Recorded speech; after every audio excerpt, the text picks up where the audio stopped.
একটা সময় ছিল যখন সন্ধ্যা নামতেই একটা প্রজন্ম ছাদে উঠে যেত। ঢাকার বাতাসে তখন ধুলোর চাইতে বেশি ছিল স্বপ্ন, আর আকাশটা ছিল এক বিশাল ক্যানভাস। ছোট আমরা আকাশে তাকিয়ে থাকতাম যদি হঠাৎ কোনো আলো দিগন্ত ছুঁয়ে যায়, কোনো উড়ন্ত যন্ত্র যদি কানের পাশে হু হু শব্দ করে চলে যেত, তখন আমরা ছুটে যেতাম মায়ের কাছে। মা, যুদ্ধ বিমান গেছে। মা রান্নাঘর থেকে ফিরতেন, হাতে কাঁচামরিচের গন্ধ, গায়ে শাড়ির ছাপ। তিনি হাসতেন, বলতেন, না বাবা, ওটা বিমান, যাত্রীরা যাচ্ছে দূর দেশে। আমরা বিস্ময়ের দৃষ্টি মেলে আবার ছাদে ফিরে আসতাম। আকাশের দিকে তাকিয়ে ভাবতাম, সেই যুদ্ধ বিমান কেমন হয়, কারা চালায় ওগুলো, আমাদের কেন নেই এমন কিছু। আজ সেই ছোট্ট ছেলেটা, সে এখন বড় হয়েছে, তার হাত ভর্তি দায়িত্ব, কাঁধে নাগরিকত্ব। সে এখন জানে যুদ্ধবিমান কি, প্রতিরক্ষা কি, রাষ্ট্র কি। কিন্তু আজকের চারপাশটা যেন পাল্টে গেছে। কোথা থেকে কেউ যেন এসে বলছে, তোমার স্বপ্ন বড় বেশি, তোমাদের দেশ অতটা বড় না, তোমরা তা পারবে না। এই অদৃশ্য কণ্ঠ যেন চারদিক থেকে আমাদের গলায় দড়ি বেঁধে রেখেছে, যেন রাষ্ট্রের প্রত্যেকটি স্বপ্নপথে এক অদৃশ্য বেড়া। কেউ বলে টাকা নাই, কেউ বলে ভারতের আছে বিপদ হবে, কেউ আবার বলে আমরা ছোট রাষ্ট্র, আমাদের এমন কিছু দরকার নেই। কিন্তু বুকের ভেতরে গভীর কোথাও একটা জিদ কাজ করে। তখনই মনে হয়, তারা পারে, আমরা কেন পারি না। আজ কোটি কোটি বাংলাদেশির বুকের ভেতর একটাই গোপন স্বপ্ন, নিজের আকাশে নিজেদের যুদ্ধবিমান, নিজেদের আকাশ প্রতিরক্ষা। এটা শুধু অস্ত্রের প্রশ্ন না, এটা আত্মমর্যাদার প্রশ্ন। পরিসংখ্যানের ভাষা শুষ্ক, কিন্তু এর ভেতরেই লুকিয়ে থাকে ভবিষ্যতের মানচিত্র। বাংলাদেশের মাথাপিছু আয় এখন $2600 থেকে $2700, পাকিস্তানের মাত্র $1500 থেকে $1600। অর্থাৎ গড় একজন বাংলাদেশি নাগরিক একজন পাকিস্তানির তুলনায় অনেক বেশি অর্থনৈতিকভাবে সক্ষম। একটি যুদ্ধবিমান, একটি HQ-9B সিস্টেম বা একটি ড্রোন, এসব কেবল অর্থ নয়, আত্মবিশ্বাসেরও প্রতীক। এই পরিসংখ্যানগুলো যখন হাতে ধরা যায়, তখন আত্মমর্যাদার এক শীতল স্রোত বয়ে যায়। তখন বোঝা যায় আমরা কেন পারবো না। মোট জিডিপি বাংলাদেশ $480 বিলিয়ন, পাকিস্তান $340 বিলিয়নের আশেপাশে। আমাদের অর্থনীতির মোট সাইজও পাকিস্তানের চাইতে অনেক বেশি এগোনো। আমাদের বার্ষিক বাজেট এখন $75 বিলিয়ন কাছাকাছি, পাকিস্তানের চেয়ে প্রায় $10 বিলিয়ন বেশি। এই বিপুল বাজেট কোথায় যায়? প্রতিরক্ষা কি তার বাইরে পড়ে থাকে? শুধু স্কুল, সেতু, মেট্রো বা বাণিজ্যিক অবকাঠামোই কি জাতির মেরুদণ্ড? অথচ প্রতিবেশীরা একের পর এক যুদ্ধবিমান কিনছে, অত্যাধুনিক প্রযুক্তি বসাচ্ছে, মহড়ায় ঝাঁপিয়ে পড়ছে। একটা জাতি যখন অর্থনৈতিকভাবে সব সূচকে এগিয়ে, তখন তার প্রতিরক্ষাও এগিয়ে যাওয়ার কথা। কিন্তু আমরা এখনো বলি আমরা পারি না, অথচ পরিসংখ্যান যেন ছুঁড়ে ছুঁড়ে চিৎকার করে বলে, তোমরা পারো, তোমরা অনেক আগেই পারতে। পাকিস্তান যুদ্ধবিমান বানায়, মিসাইল বসায়, ড্রোন চালায়। পাকিস্তান এগিয়েছে শুধু সাহসে।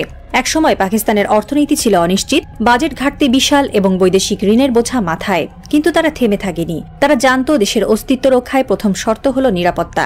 তাই তারা ছুটে গেছে বেইজিং, ওয়াশিংটন, তেহরান, মস্কো, আঙ্কারায়। তারা দরজা খুলেছে, চুক্তি করেছে, কখনো সস্তায়, কখনো প্রযুক্তি ট্রান্সফার সহ, কখনো সহায়তার বিনিময়ে। তারা মাথা নোয়ায়নি, বরং মাথা উঁচু করেই বলেছে, আমরা চাই কারণ আমাদের প্রয়োজন। এবং এই সাহসী তাদের এনে দিয়েছে JF-17 block 3, HQ-9B, Bayraktar TB2, TB3, হাত্তা আকিঞ্চি ড্রোন পর্যন্ত। আজ তারা শুধু যুদ্ধবিমান কিনছে না, তারা বানাচ্ছে। শুধু প্রতিরক্ষা ব্যবস্থা বসাচ্ছে না, তারা বিক্রি করছে।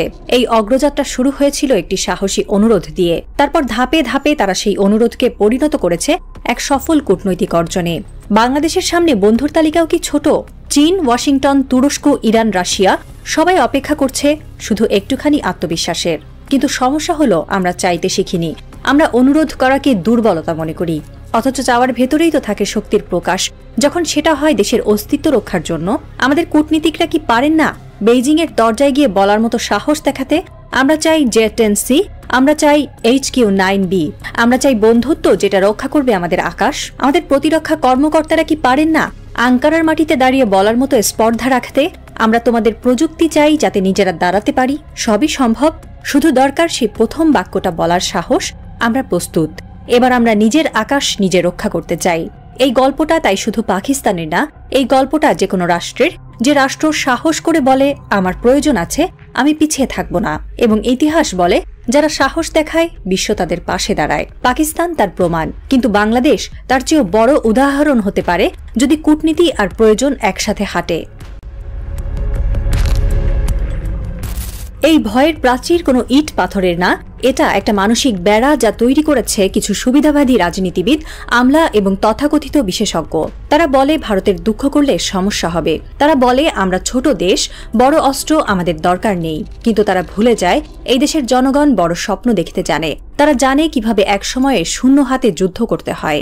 HQ-9B সিস্টেম বা J-10C কেনা আমাদের কল্পনার বাইরে নয়, বরং কেবল রাজনৈতিক অক্ষমতার ফলেই এগুলো আসছে না। এই ভয়ের দেয়াল আসলে শত্রুর তৈরি নয়, আমাদের ভেতরের কিছু লোকের তৈরি, যারা বিশ্বাস করে না যে বাংলাদেশ কখনো আকাশ ছুঁতে পারে। আমাদের জাতিগত আত্মবিশ্বাস যেন দীর্ঘদিন ধরেই ক্লোরোফর্ম দিয়ে ঘুম পড়ানো। যারা বলে স্বাধীন দেশ হিসেবে আমাদের সীমিত সামর্থ্য, তারা হয়তো ভুলে গেছেন 1971 সালে এই দেশ স্বাধীন হয়েছিল অস্ত্র হাতে নিয়েই। আজ সেই দেশের বাজেট বিশাল, অর্থনীতি দ্রুত বাড়ছে, কিন্তু চেতনার খাঁচা যেন আগের চেয়েও ছোট।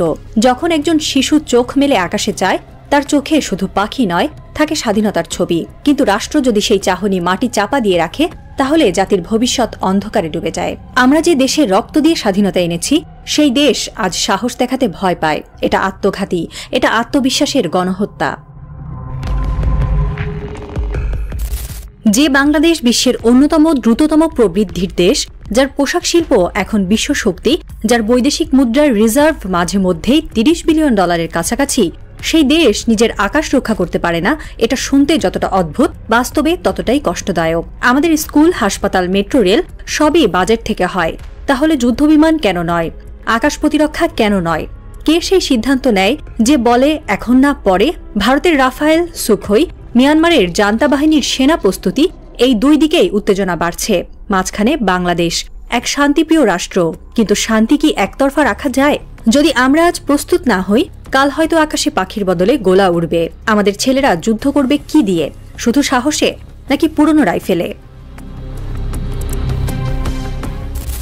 সব আছে, টাকা, প্রযুক্তি, মানুষ, শুধু নেই সাহসী রাজনৈতিক সিদ্ধান্ত। রাষ্ট্রের শক্তি শুধু অস্ত্রের নয়, সিদ্ধান্তের মধ্যে লুকিয়ে থাকে। কিছুদিন আগে এক সাবেক সেনা কর্মকর্তা স্পষ্ট করে বলেছিলেন, বাংলাদেশ চাইলে 1 বছরের মধ্যেই পূর্ণাঙ্গ আকাশ প্রতিরক্ষা ব্যবস্থা গড়ে তুলতে পারে। কিন্তু সেই চাওয়াটা কোথায়? সেই রাজনীতি কোথায় যারা দেশের নিরাপত্তাকে আপোষের বাইরে রাখবে? আমরা আজ এক অদ্ভুত ক্রসরোডে দাঁড়িয়ে। একটি রাস্তায় আছে সাহস, আত্মমর্যাদার স্বাধীনতা, অন্য রাস্তায় আছে ভয়, আপোষ এবং নির্ভরতা। সিদ্ধান্ত নিতে হবে আমরা কোনটা বেছে নেব। আমাদের লিখতে হবে এক সাহসী ভবিষ্যতের গল্প, এমন একটা আকাশ যেখানে ঢাকার ছাদে দাঁড়িয়ে একটি শিশু মাকে বলবে, মা, ওটা আমাদের যুদ্ধ বিমান। মা এবার হাসবেন, বলবেন, হ্যাঁ বাবা, এটা আমাদের আকাশ। এখানে এখন আমরা পরিপূর্ণ পাহারাদার, কারো সাধ্য নেই আঁচড় কাটবে। একটি জাতি চুপ করে থাকে না, চুপ করিয়ে রাখা হয়। আমাদেরও চুপ করিয়ে রাখা হয়েছে, ভয়ের গল্প শুনিয়ে, সীমাবদ্ধতার মিথ তৈরি করে, ভারতের দুঃখের ভয় দেখিয়ে। কিন্তু ইতিহাস বলে বাংলাদেশ কখনো দীর্ঘদিন চুপ থাকে না। এই মুহূর্তে আমাদের শুধু দরকার একটা ঝড়, একটা সাহসী সিদ্ধান্ত, একটা ভবিষ্যতের প্ল্যান। হয়তো সেই সিদ্ধান্ত আজ রাতেই আসবে, হয়তো আগামীকাল। কিন্তু যখন আসবে, তখন ইতিহাসের পাতায় লেখা থাকবে, এই ছিল সেই মুহূর্ত যখন বাংলাদেশ বলেছিল, তোমরা পারো, আমরাও পারি, এবার আমরা আকাশ ছুঁব। হয়তো সেই মুহূর্তের আগেই কেউ ঢাকার আকাশে এক নতুন শব্দ শুনবে, না, এটা কোনো যাত্রীবাহী বিমান নয়, এটা বাংলাদেশের যুদ্ধ বিমান। এবং এটা কেবল শব্দ নয়, এটাই স্বাধীনতার গর্জন।